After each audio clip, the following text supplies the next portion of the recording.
আসসালামু আলাইকুম ওয়া রাহমাতুল্লাহি ওয়া বারাকাতুহু। আহমাদুহু ওয়া নুসাল্লি আলা রাসূলিহিল কারীম, আম্মা বা'দ।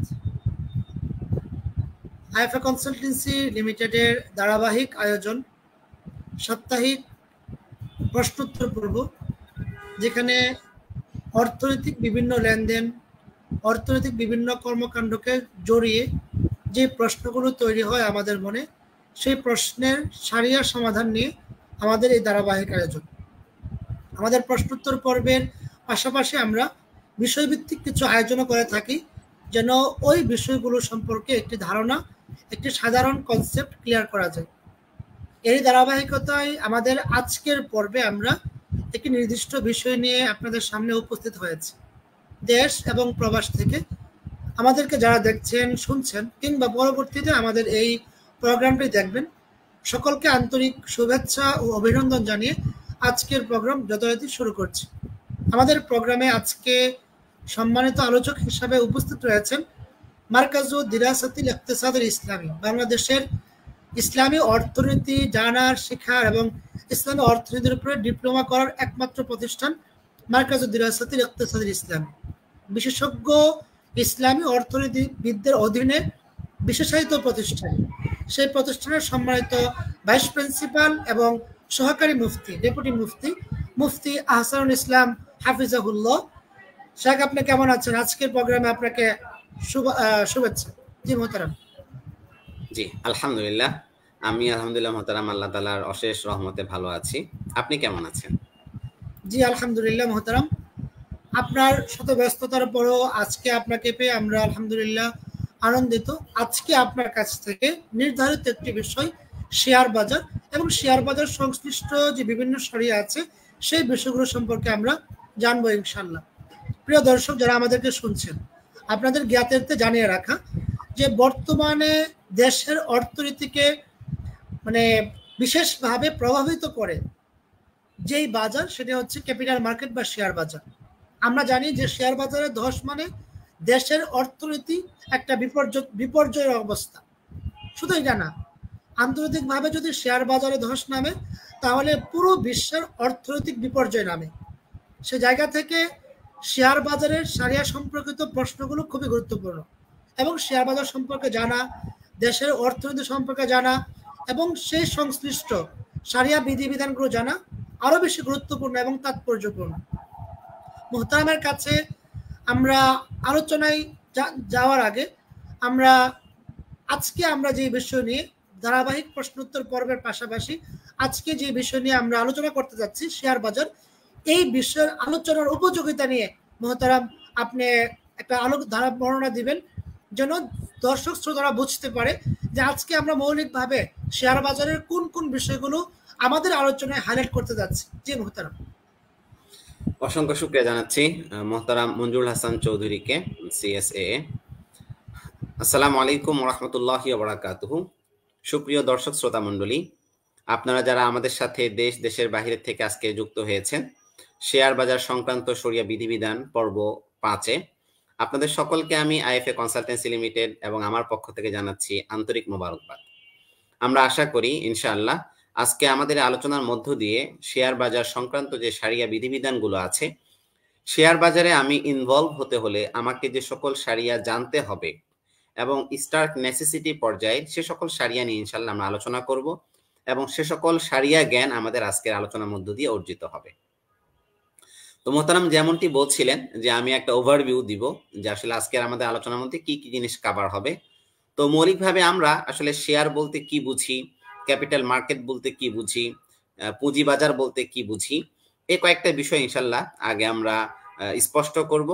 এরপর আমরা চলে যাব আপনার শেয়ারের যে মৌলিক দুটি প্রকার আছে, দুটি প্রকারের সারিয়া ক্লাসিফিকেশনটা কি, দুটি ক্লাসিফিকেশন ইনশাল্লাহ আমরা আপনাদের সামনে তুলে ধরবো।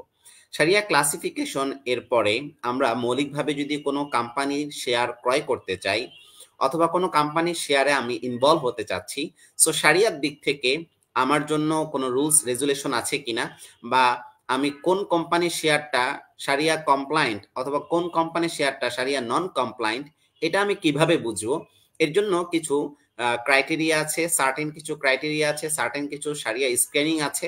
আমরা ইনশাআল্লাহ ধাপে ধাপে সে সকল শারিয়া স্ক্রিনিং গুলো আপনাদের সামনে তুলে ধরবো। এ হলো আমরা মৌলিকভাবে 3টি বিষয় নিয়ে আলোচনা করব মোহতারাম। জাযাকুমুল্লাহ মুহতারাম। তো আমরা নির্ধারিত আলোচনায় যাওয়ার আগে আমি দর্শকদেরকে জানাচ্ছি, আপনারা ইসলামে অর্থনীতি লেনদেন সংক্রান্ত যে কোনো বিষয়ে আপনারা প্রশ্ন রাখতে পারেন আমাদের কমেন্ট বক্সে। আমাদের কমেন্ট বক্স খোলা রয়েছে। এছাড়াও আমাদের এই প্রোগ্রামটি কে কোথায় থেকে দেখছেন সেটাও জানাতে ভুলবেন না ইনশাল্লাহ। আবার আমাদের আজকে যে আলোচনা আছে সেই আলোচনা সংশ্লিষ্ট বিষয়ে প্রশ্ন করা যেতে পারে ইনশাল্লাহ। কথা না বলে চলে যাচ্ছে আমাদের মূল আলোচনায়।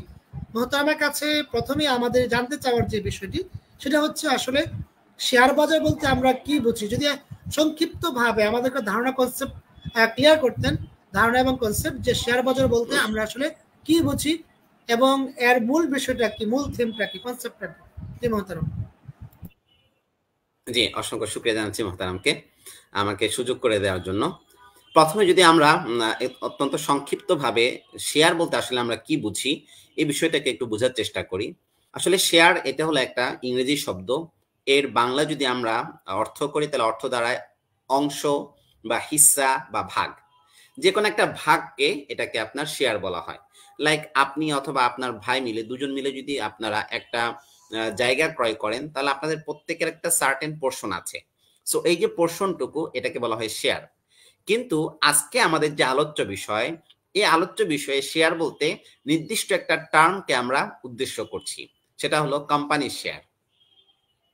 একটা কোম্পানির যে মূলধন আছে বা ক্যাপিটাল আছে, আমরা জানি যে ক্যাপিটাল মৌলিকভাবে দুই ধরনের হয়, একটা হলো অথরাইজড ক্যাপিটাল আর একটা হলো পেইড অফ ক্যাপিটাল। সো একটা কোম্পানির যে অথরাইজড ক্যাপিটাল আছে এই ক্যাপিটালটাকে আমরা, ক্যাপিটালের মূল যত ক্যাপিটাল আছে এই ক্যাপিটালটাকে আমরা বলে থাকি যে শেয়ার ক্যাপিটাল। এবং এই শেয়ার ক্যাপিটালটাকে যদি আমরা লাইক এক একটা কোম্পানি এক এক রকম করে তাদের শেয়ারের মূল্যকে নির্ধারণ করে, কখনো কখনো কোনো কোম্পানি তার পার শেয়ারের মূল্য ধরে 10 টাকা করে, তাহলে 10 টাকা করে আমরা যদি ওই শেয়ারের ওই কোম্পানির যে মূল ক্যাপিটাল আছে সেটাকে ডিভাইড করি, ডিভাইড করার পরে আমার যতগুলো এখানে আপনার শেয়ার হবে সেটাকেই বলা হবে সে কোম্পানির মূলত শেয়ার সংখ্যা। এখান থেকে আমরা একটু চলে যাচ্ছি এখন যে শেয়ার বাজার বলতে আমরা কি বুঝি। মোহতারাম, আমরা যদি একটু লক্ষ্য করি যে প্রত্যেকটা জিনিস বিক্রি করার জন্য তার সার্টেন একটা স্পেস লাগে, একটা প্রিমিজেস লাগে যেখানে সে পণ্যটাকে উপস্থাপন করা হয় এবং সেখানে মানুষ জড়ো হয় সেটাকে ক্রয় করে। এটাকে যদি আমরা অত্যন্ত সহজ একটা উদাহরণ দিয়ে বুঝি, গরু যেখানে বিক্রি করা হয় সেখানে কিন্তু কখনো গোল্ড বিক্রি করা হয় না, কারণ গোল্ডের জন্য সার্টেন একটা মার্কেট আছে, গরু বিক্রির জন্য সার্টেন একটা মার্কেট আছে। তো একই রকম ভাবে এই যে কোম্পানির শেয়ার, এই কোম্পানির শেয়ারগুলো ক্রয় বিক্রয় করার জন্য এগুলো এমন না যে আপনি আপনার পাশের যে সাদ্দামের দোকান আছে সাদ্দামের দোকানে যাবেন এবং সাদ্দামকে বলবেন যে আমি তোমাকে এখন 100 টাকা দিচ্ছি, আমাকে 10টা শেয়ার দিয়ে দাও। না, এরকম সাদ্দামের দোকানে শেয়ার পাওয়া যায় না, বরং সাদ্দামের দোকানে সার্টেন কিছু প্রোডাক্ট পাওয়া যায়। ঠিক যেই জায়গাতে বা যেই স্থানে এই শেয়ারটা লেনদেন করা হয় বা কেনা বেচা করা হয়, আদান প্রদান করা হয়, সেটাকে মূলত বলা হয় আপনার শেয়ার বাজার বা স্টক মার্কেট। এখন এখান থেকে বের হয়ে আমরা যদি আরেকটু ইলাবোরেটলি দেখি যে পুঁজি বাজার বলতে কাকে বলে বা ক্যাপিটাল মার্কেট বলতে কাকে বোঝানো হয়।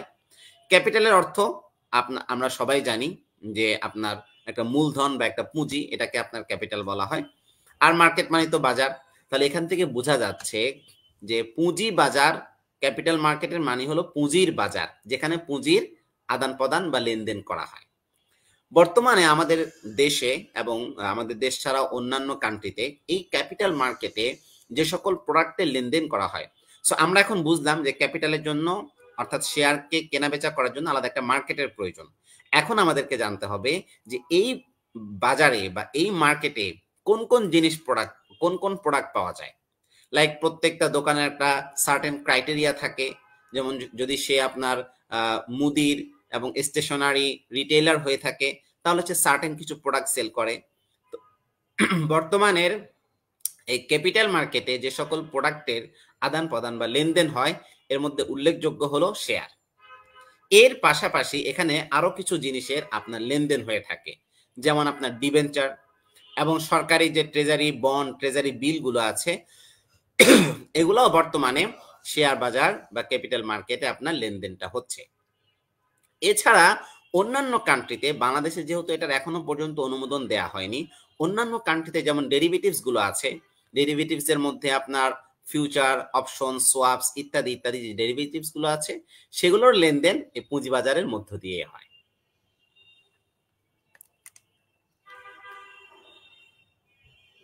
জি মোহতারাম, আমরা এতক্ষণ শেয়ারের পরিচিতি, মৌলিক পরিচিতি নিয়ে আলোচনা করেছি। আমরা যদি মোহতারাম অনুমতি দেন, তাহলে এখন শেয়ারের যে মৌলিক যে দুটি প্রকার আছে, দুটি প্রকার এবং তার শারিয়া ক্লাসিফিকেশন নিয়ে একটা আলোচনা করতে চাচ্ছি। জি, শুকরিয়া মোহতারাম। আশা করছি শুনতে পাচ্ছেন। আমাদের কাছে বেশ কিছু প্রশ্ন এসেছে। প্রিয় দর্শকবৃন্দ, যারা আমাদেরকে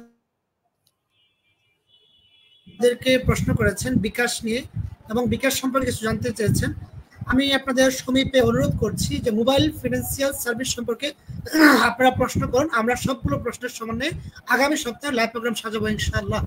এছাড়াও শেয়ার বাজার সংক্রান্ত, শেয়ার সংক্রান্ত কিছু প্রশ্ন এসেছে যে এই ব্যাপারে আইএফএ কনসালটেন্সির শারিয়া কোনো সার্ভিস আছে কিনা। চমৎকার কিছু কাজ আইএফএ কনসালটেন্সির আছে, আমরা ইনশাআল্লাহ সেগুলো শেয়ার করব। মোহতারাম, আপনার কাছে এই মুহূর্তে যে বিষয়ে আবেদন করব সেটি হচ্ছে শেয়ারের ধরন এবং সেগুলোর ইমপ্লিমেন্ট কিভাবে হয়, সেই বিষয়গুলো নিয়ে আপনার আলোচনা শুনতে চাই। জি মোহতারাম। জি, অসংখ্য শুকরিয়া মোহতারামকে। মোহতারাম, আমরা যদি প্রথমে দেখি যে এই যে আমি এখন শেয়ার মার্কেটটা বুঝালাম, এখন শেয়ার মার্কেটে কি কি প্রোডাক্টে লেনদেন হয় এটারও আমরা আলোচনা করলাম। বাট এখন কথা হলো যে আমি সে শেয়ারটা কিভাবে ক্রয় করব।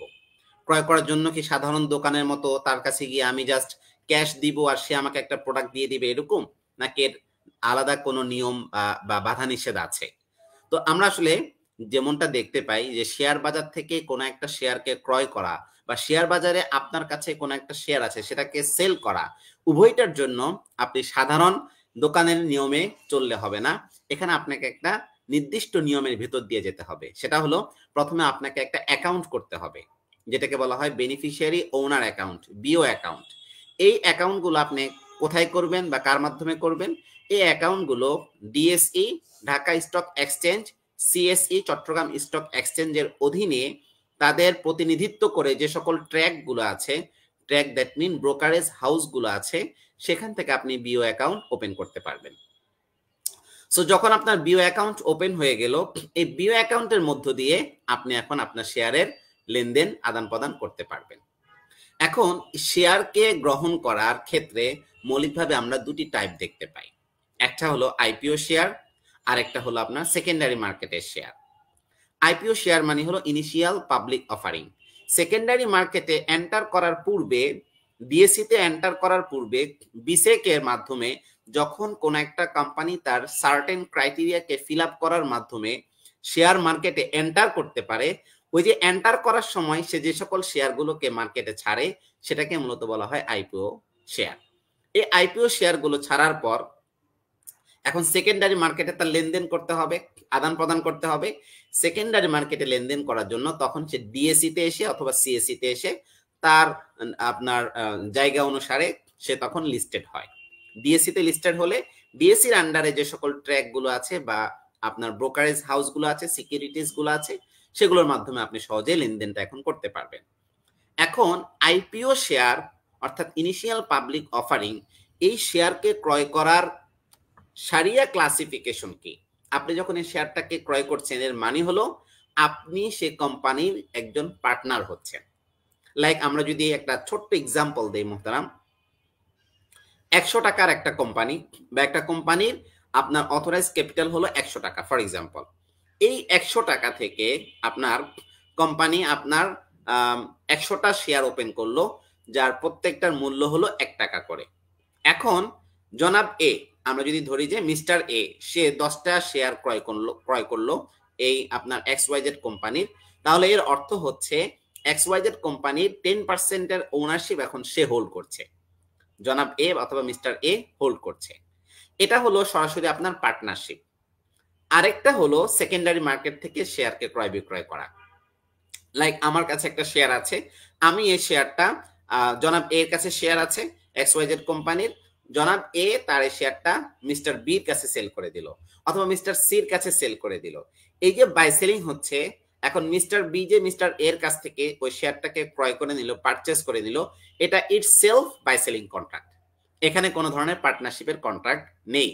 তাহলে আমরা একটু রিক্যাপ করছি পুরো আলোচনাটাকে, যে শেয়ার মার্কেট থেকে আমরা যে দুই ভাবে বা দুই ওয়েতে শেয়ারকে ক্রয় করতে পারি, একটা হলো আইপিওর মাধ্যমে, আরেকটা হলো আপনার সেকেন্ডারি মার্কেটের মাধ্যমে।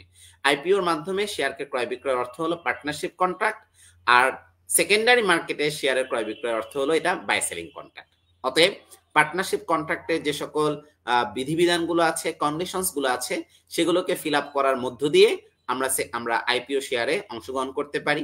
আবার ঠিক সেকেন্ডারি মার্কেটে বাই সেলিং কন্ট্রাক্টের সাথে যে সকল সার্টেন আপনার কন্ডিশনস আছে এবং রুলস আছে, রেজুলেশন আছে, সেগুলোকে বাস্তবায়ন করার মধ্য দিয়ে আমরা সেকেন্ডারি মার্কেট থেকে শেয়ার ক্রয় বিক্রয় করতে পারি।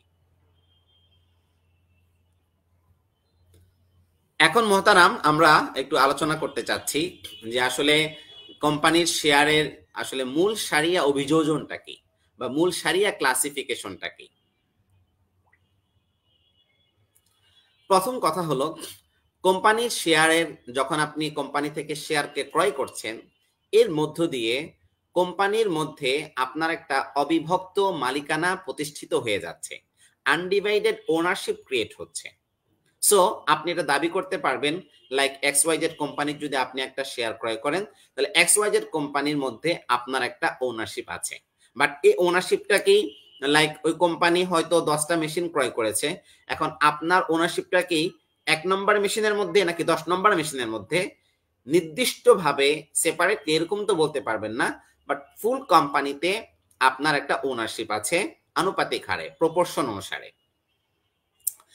এটা শেয়ারটা কিন্তু বন্ডের মতো না।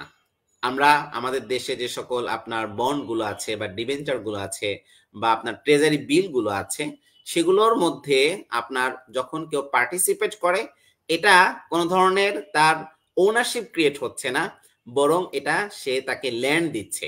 একটা টাকা আমি আরেকজনকে ল্যান্ড দিচ্ছি, ওই ল্যান্ডের এগেইনস্টে আমি তার কাছ থেকে অতিরিক্ত একটা ইন্টারেস্ট আরোপ করছি বা অতিরিক্ত একটা ইন্টারেস্ট নিচ্ছি, যেটা সরাসরি সুদের অন্তর্ভুক্ত হয়ে নিষিদ্ধ হয়ে যাবে। বাট ক্যাপিটাল মার্কেটে শেয়ার ক্রয় করার বিষয়টা এরকম না।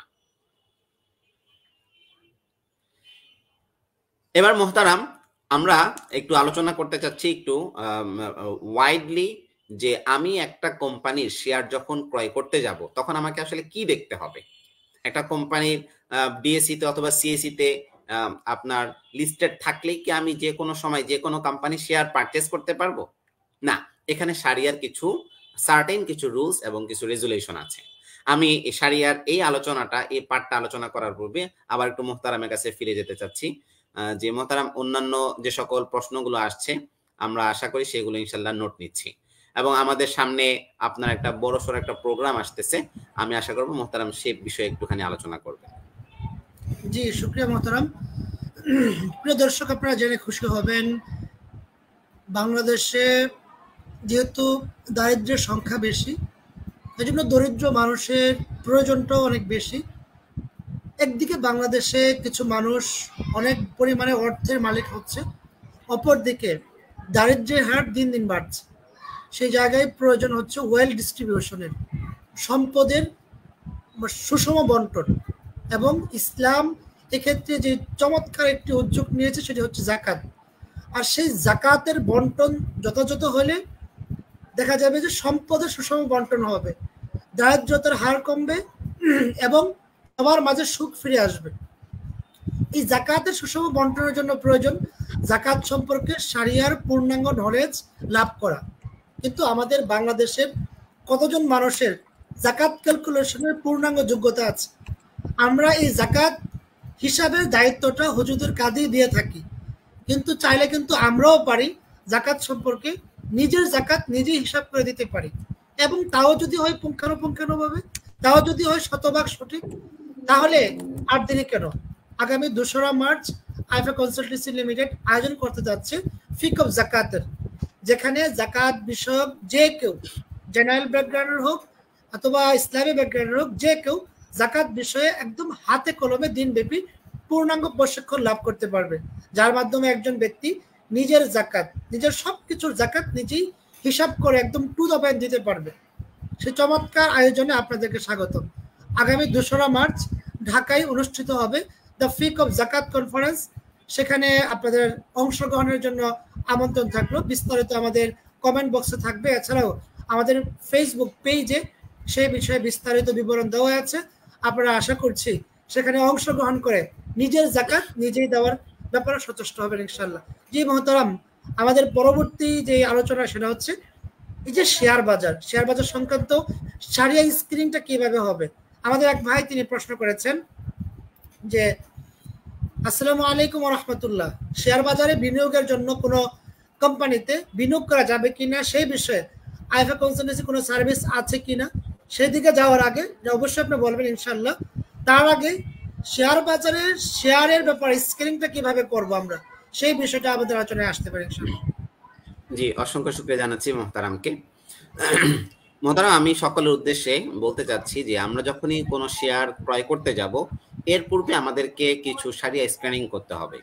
শারিয়া স্ক্যানিং গুলোর মধ্যে প্রথমত আমাদেরকে করতে হবে যে কোম্পানির শেয়ার আমি করছি সে বিজনেসের অ্যাক্টিভিটির স্ক্যানিং। বিজনেস অ্যাক্টিভিটি স্ক্যানিং এর মধ্যে বেশ কয়েকটি বিষয়ের প্রতি আমাদেরকে লক্ষ্য রাখতে হবে। আমি আশা করব যারা দর্শক শ্রোতা মণ্ডলী আছে আপনারা এগুলো নোট নেবেন, যাতে করে পরবর্তীতেও এগুলো আপনারা অ্যাপ্লাই করতে পারেন। 1 নম্বর হলো, এমন কোম্পানির শেয়ার ক্রয় করা যাবে না যার মৌলিক সেবা বা পণ্য হারাম অথবা শরিয়া পরিপন্থী। 2 নম্বর, এমন কোনো কোম্পানির শেয়ার ক্রয় করা যাবে না যারা মুসলমানদের সরাসরি ক্ষতি করে। 3 নম্বর, এমন কোম্পানির শেয়ার ক্রয় করা যাবে না যার একমাত্র ব্যবসা সুদ অথবা আনসার্টেনটি, দ্যাট মিন গারার ভিত্তিক। নাম্বার 4, কোম্পানির মেমোরান্ডাম অফ অ্যাসোসিয়েশন অথবা আর্টিকেল অফ অ্যাসোসিয়েশন গঠনতন্ত্রের মধ্যে কোম্পানি হারাম কাজে লিপ্ত হবে অথবা কোম্পানি হারাম কোনো বিনিয়োগ করবে বা কোনো ট্রানজ্যাকশন করবে এই মর্মে মেমোরান্ডাম অফ অ্যাসোসিয়েশনের মধ্যে বা আর্টিকেল অফ অ্যাসোসিয়েশনের মধ্যে কোনো ধরনের ক্লজ থাকতে পারবে না, ঘোষণা থাকতে পারবে না। নাম্বার 5, কোম্পানি কোনো শারিয়া পরিপন্থী কারবারে যদি লিপ্ত থাকে বা লিপ্ত আছে কিনা এটা প্রতিনিয়ত অনগোয়িং রিভিউ প্রসেসিং এর মধ্য দিয়ে আপনার যেতে হবে। এমন না যে কোম্পানি একটা সময় কোনো ধরনের হারাম বা কোনো শরিয়া পরিপন্থী কাজের সাথে যুক্ত হয়নি বিধায় আমি সব সময় আর কোনো যাচাই বাছাই না করে আমি শেয়ার ক্রয় করতে পারবো বা শেয়ারে বিনিয়োগ করতে পারবো, এমনটা না, বরং অনগোয়িং প্রসেসের মধ্য দিয়ে যাবে। নাম্বার 6, উল্লিখিত শর্ত বিদ্যমান থাকার পর কোম্পানির শারিয়া বা ফাইন্যান্সিয়াল স্ক্যানিং যথাযথভাবে থাকতে হবে। এখন ফাইন্যান্সিয়াল স্ক্যানিংটা আমরা কিভাবে করব এটা আমরা ইনশাআল্লাহ সামনে দেখাচ্ছি। নাম্বার 7, সংশ্লিষ্ট যে শারিয়া বোর্ড থাকে, এসএসবি থাকে, শারিয়া সুপারভাইজারি বোর্ড, শারিয়ার বাস্তবতা যাচাই করে যে কোনো কোম্পানির শেয়ার ক্রয়ের ব্যাপারে শারিয়া নিষেধাজ্ঞা আরোপ করতে পারবে। এটা তাদের অধীনে বা তাদের আয়ত্তে থাকবে। আমরা জানি যে বিসেক কর্তৃক একটি সেন্ট্রাল শারিয়া বোর্ড করা হয়েছে, তারা এই বিষয়গুলোকে রেগুলেট করছে এবং তারা এই বিষয়গুলোকে আরো দেখছে।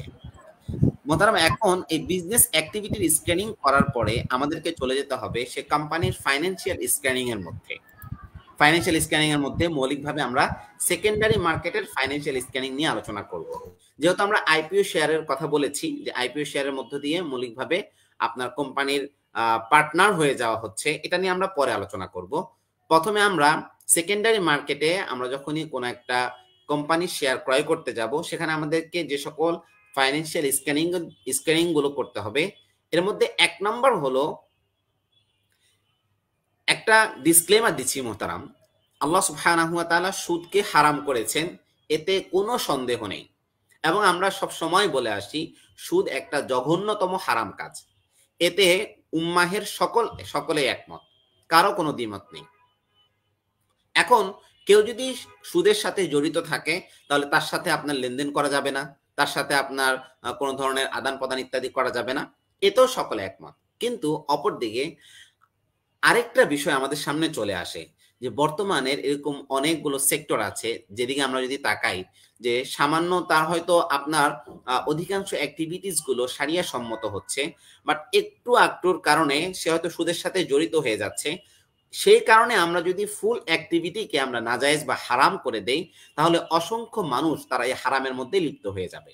এদিকে তাকিয়ে উম্মাহের ইসলামিক স্কলারগণ, অধিকাংশ আপনার ইসলামিক স্কলারগণ, এর মধ্যেও কিছুটা মতানৈক্য আছে, যারা আপনার সেকেন্ডারি মার্কেটে কোনো একটা কোম্পানির শেয়ার ক্রয়ের সময় যদি সে কোম্পানির সুদের সাথে কোনোভাবে সম্পৃক্ততা থাকে, তাহলে সে কোম্পানির শেয়ার ক্রয় করা যাবে না বলে ওনারা বিশ্বাস করেন।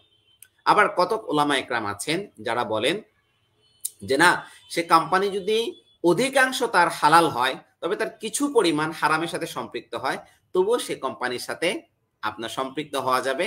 তবে সবসময় নিজের মাঝে একটা অনুভূতি রাখা যে আমি একটা হারাম কাজের যারা করে তাদের সাথে সামান্যতম হলো আমি যুক্ত হয়ে যাচ্ছি, এটার জন্য আল্লাহ তাআলার দরবারে তওবা ইস্তেগফার করা। এখন কথা হলো যে এমন কোম্পানি, যে কোম্পানি আপনার সুদভিত্তিক কোনো ঋণ গ্রহণ করেছে, এখন তাদের ঋণ গ্রহণের পরিমাণটা বা অ্যামাউন্ট বা ভলিউমটা কতটুকু পরিমাণ হলে আমি সে কোম্পানির শেয়ারকে ক্রয় করতে পারবো। এক্ষেত্রে আপনার হিসাবায়নটা বা ক্যালকুলেশনটা এভাবে হবে যে কোম্পানির 36 মাসের গড় হিসাবে যে মার্কেট ক্যাপিটালাইজেশন আছে বা মার্কেট ক্যাপ আছে, ওই মার্কেট ক্যাপিটালাইজেশনের চাইতে সুদ গ্রহণে, সুদভিত্তিক ঋণ গ্রহণের পরিমাণটা 25% কম হতে হবে। এখানে দুটো বিষয় আমি ক্লিয়ার করছি।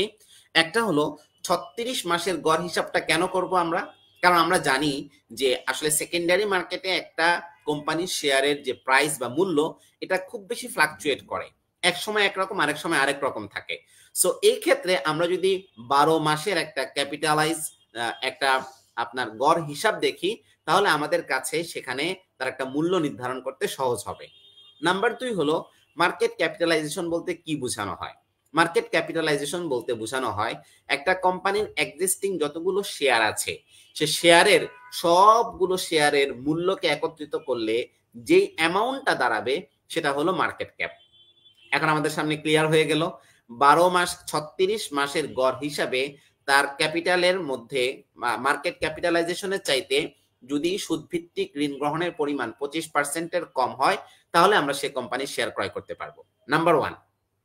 নাম্বার 2, সেই কোম্পানি যদি কোনো আপনার সুদভিত্তিক বিনিয়োগ করে থাকে, লাইক সেটা আপনার কোনো একটা যে সকল বন্ডগুলো আছে, ইন্টারেস্ট বেসড বন্ডগুলো আছে অথবা ইন্টারেস্ট বেসড ট্রেজারি বিল আছে, সেখানে তারা ইনভেস্ট করেছে বা বিনিয়োগ করেছে, বা অন্যের কাছে ইন্টারেস্ট বেসড কিছু বিনিয়োগ করেছে, এই ক্ষেত্রে আমাদেরকে দেখতে হবে কোম্পানির যে নগদ ক্যাশ আছে প্লাস কোম্পানির যে সুদভিত্তিক সিকিউরিটিজ আছে বা বিনিয়োগের সঞ্চয়ের যে পরিমাণ আছে, এই পরিমাণটাও আপনার তার 36 মাসের গড় হিসেবে মার্কেট ক্যাপিটালাইজেশনের চাইতে 30%-এর কম থাকতে হবে। তাহলে আমরা প্রথমটা দেখেছি সুদভিত্তিক ঋণ গ্রহণ, আর এখনটা দেখলাম সুদভিত্তিক ইনভেস্ট করা বা বিনিয়োগ করা, সেটা 36 মাসের গড় হিসেবে মার্কেট ক্যাপিটালাইজেশনের চাইতে 30%-এর কম থাকতে হবে, তাহলে আমরা সে কোম্পানির শেয়ার ক্রয় করতে পারবো। Number 3, account receivable.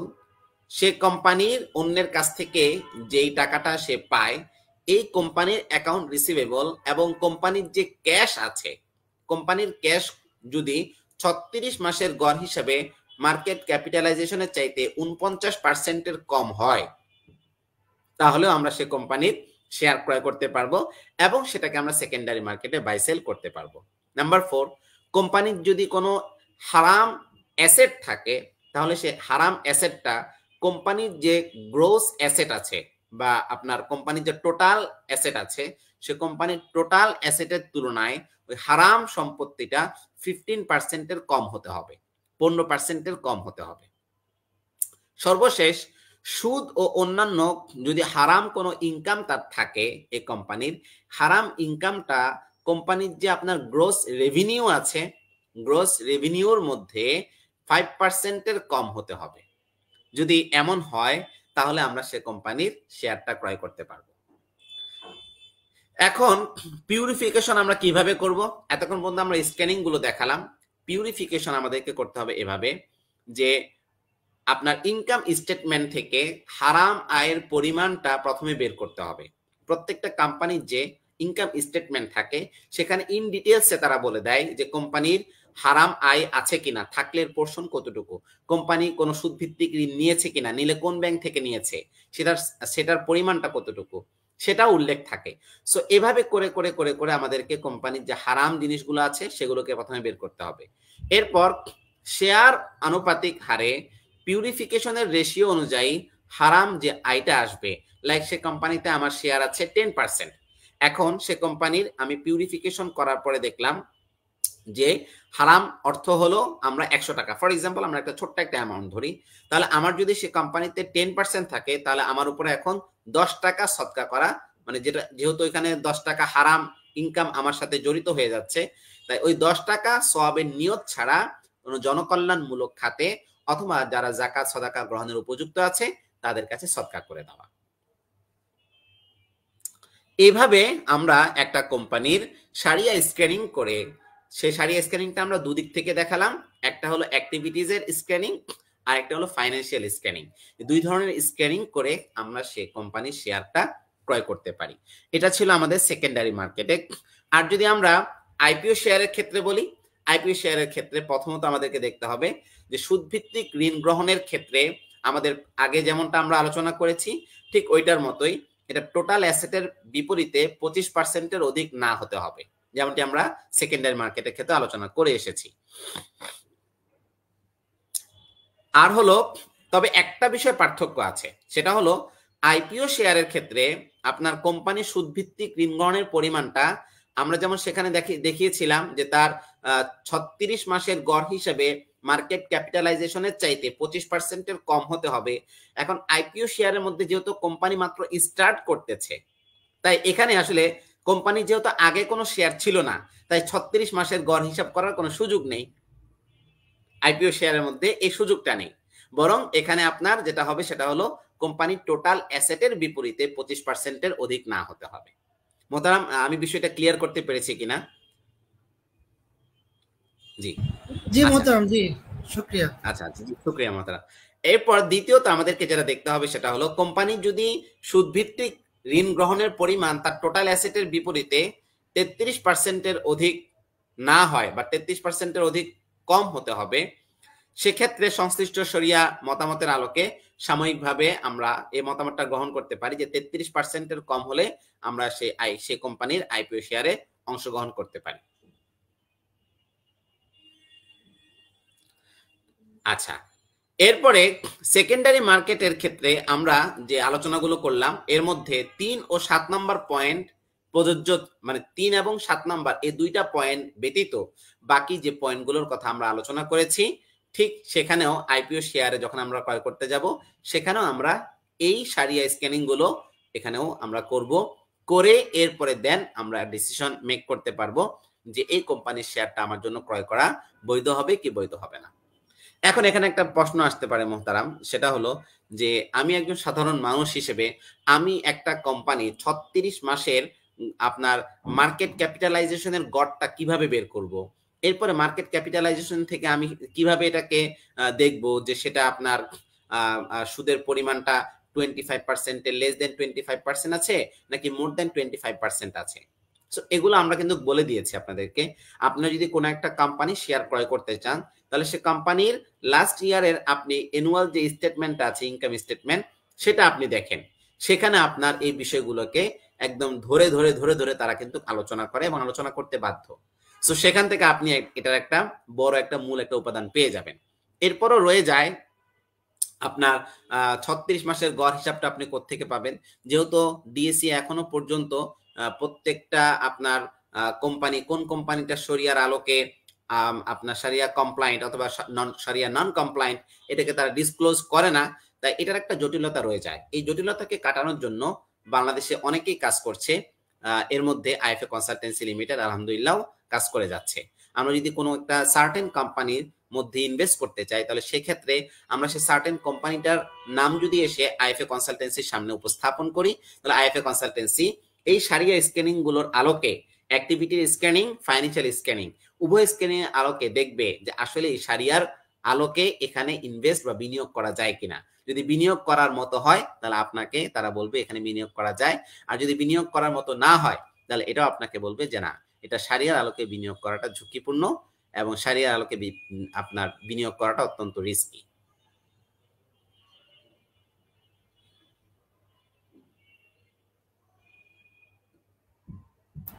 জি, আপনার আলোচনাকে কেন্দ্র করে আমাদের এক দর্শক প্রশ্ন করেছেন।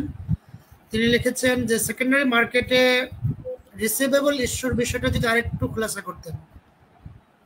আচ্ছা, এখানে আমরা যে বিষয়টা বলেছি সেটা হলো কোম্পানির যে অ্যাকাউন্ট রিসিভেবল থাকবে এবং কোম্পানির যে আপনার, এটা হলো আপনার মৌলিকভাবে ইস্যুটা কেন রেজ হচ্ছে।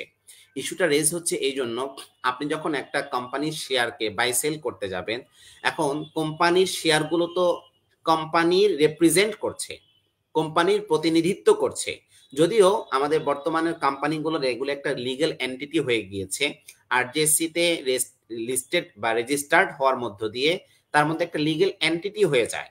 বর্তমানের শেয়ার বাজারে বা শেয়ারগুলো কোম্পানি সরাসরি আপনার রিপ্রেজেন্টেশন করে না, বাট ওই লিগ্যাল এন্টিটির মধ্য দিয়ে তার একটা রিপ্রেজেন্টেশন করে।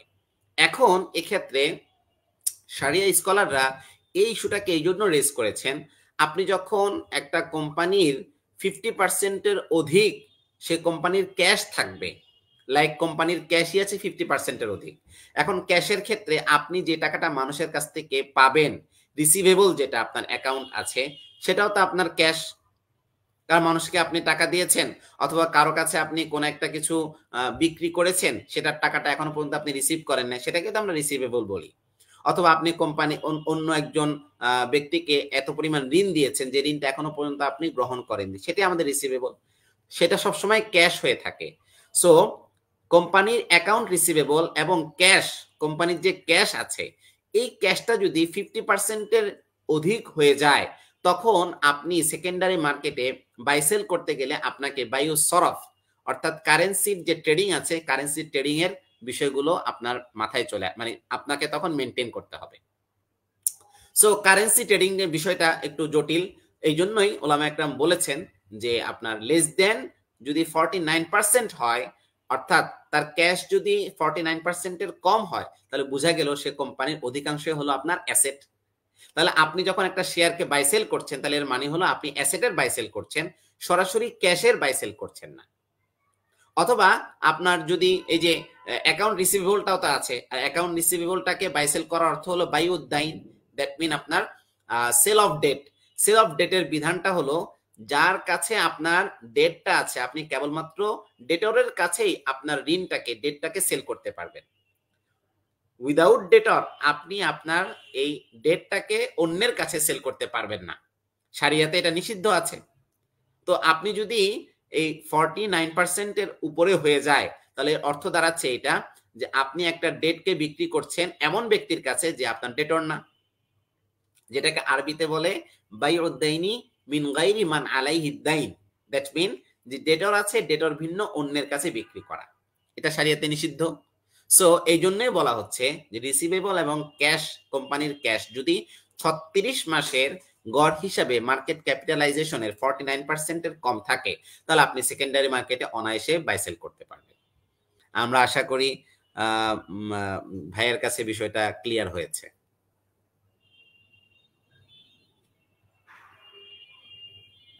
যে শুকরিয়া, জাযাকুমুল্লাহ মুহতারাম। আমরা আমাদের নির্ধারিত সময়ের অলরেডি আরো 7 মিনিট নিয়ে নিয়েছি।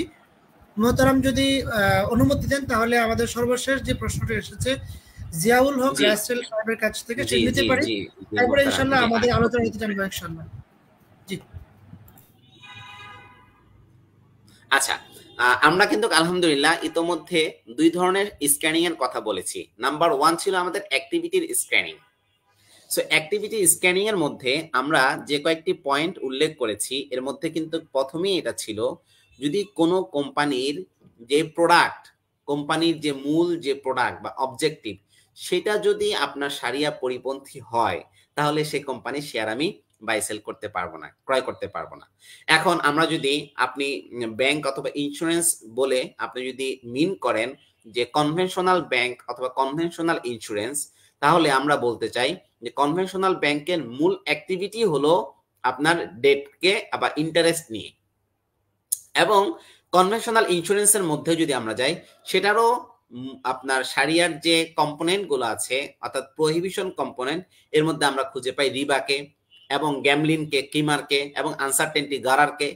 প্রায় একসাথে 3টা শারিয়া প্রহিবিশন কম্পোনেন্ট একত্রিত হচ্ছে কনভেনশনাল ইন্স্যুরেন্সে গিয়ে।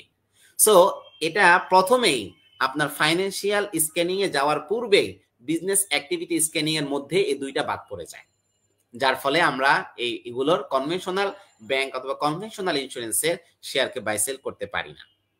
অথবা আমরা আরেকটা বলেছিলাম এখানে যে কোম্পানির মেমোরান্ডাম বা গঠনতন্ত্রের মাঝে যদি এমন কিছু থাকে যে তারা হারাম ট্রানজাকশন করবে, যেমন ইন্টারেস্ট, এটা হারাম, শরিয়াতে স্পষ্ট রূপে হারাম, এটার লেনদেন তারা করবে। সো এমন যদি হয় তাহলে সেই কোম্পানির শেয়ার বাই সেল করা যাবে না। তাহলে এখানে মৌলিকভাবে আপনার 6-7টা আমরা বিজনেস অ্যাক্টিভিটি স্ক্যানিং এর মধ্যে আলোচনা করেছিলাম। এর মধ্যে কয়েকটা পয়েন্টেই এই বিষয়গুলো বা এই ইনস্টিটিউশনগুলো বাদ পড়ে যাচ্ছে।